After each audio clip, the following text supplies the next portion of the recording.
Sunday morning in Britain, the day of rest, the day of worship.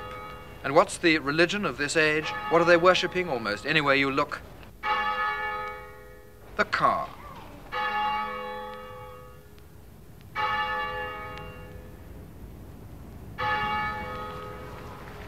Thou shalt bow down and polish the car thy God. Thou shalt worship the car thy God with all thine heart and with all thy might. 11 million of us now own cars. 11 million of us have these temples on wheels. 11 million of us find that this is an indispensable part of modern life. But how many of us have any idea what it costs to be a car owner? I reckon about £5.10 a week. £4 to £5 a week. Oh, well, £5 a week. About £3. Well, they mostly reckon it costs them £3 to £5 a week. But are they right? We bought an average car and made a detailed reckoning of what it costs to buy it, run it for a year, and then sell it. It's a very good car, sir, yes. It's a 1968 Austin 1300 in first-class condition. It has been completely through our workshops and all necessary servicing has been carried out. Now, you've got it marked at 575. That is so, yes. How much will you take for it? Have you a part exchange? No, I haven't. I want to buy it outright. Well, I think I would be prepared to make a reduction of £10 to you. Oh, you can go a bit further than that, surely. 25, perhaps. No, but it's got a guarantee with it, so. Yes, but I wouldn't really expect to buy the car at the price you've got it marked at, I think. Come down a bit. Will you be requiring any hire purchase at all, sir? Yes, I shall, yes. Okay. What had you in mind? I would have thought 550 would be a reasonable figure.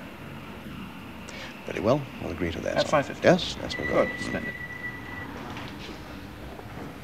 Well, that's the first stage over. We've bought our car. We've paid £550 for it on HP over 2 years. Now, we'll keep a tally of what it costs as we go along.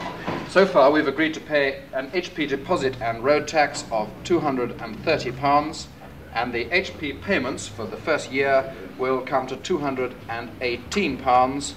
And then there's the insurance, which we have to have before we can get onto the road. That, for average car, inner city, average driver, £21. Now, we've got rid of all that lot. Let's see what it's actually going to cost us to keep the car on the road.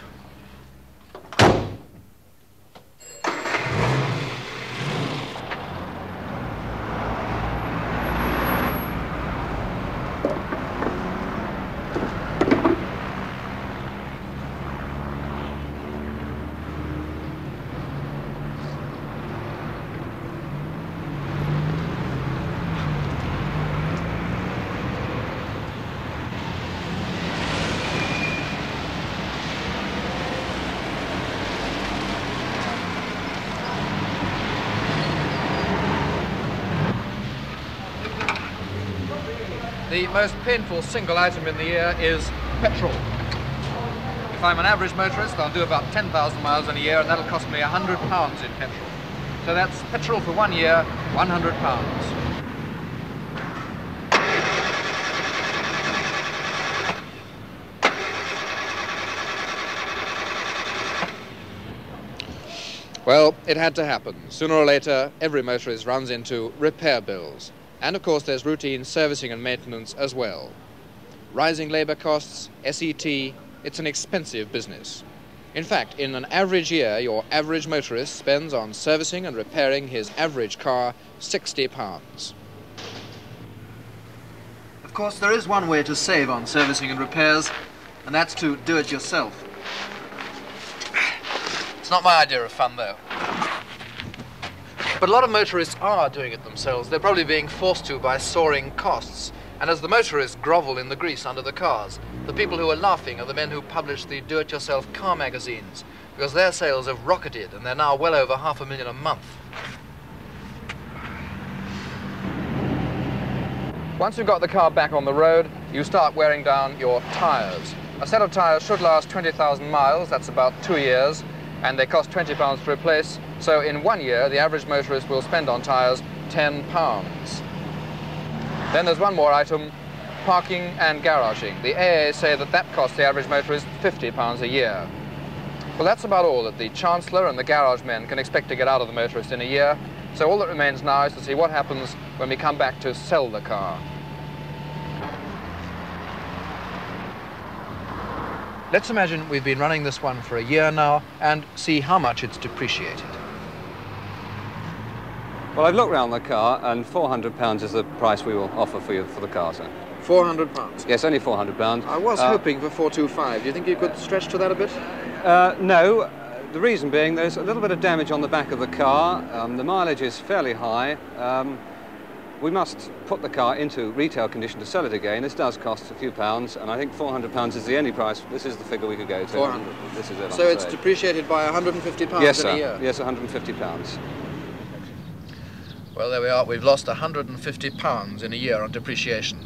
Now let's see what the total damage is for a year. We've just been paid £400 for the car, but we still owe 200 of that to the HP company, so we can take 200 off this total. That gives 248. Add to that the running costs of 241, and we get a total of £489 for the year, and that amounts to not far short of £10 for every week of the year to run this car. 10? Well, I'd sell it. Well, well, you wouldn't think that much, would you? You could buy a house for less, couldn't you? I never thought it'd cost £10 a week. I'd be surprised, but quite believable. £10 a week, it's a lot of money, isn't it? And, how does it compare with other expenses in your life? A bit high, little high, yes. You've got a mortgage on a house? Yep. How much a week does that cost you? About £7.10. So you're spending more on your car than on your house? According to you, yes. What do you think about that? Prefer not to. What do you think about the high cost of motoring? Oh, I couldn't care less. Life's too short.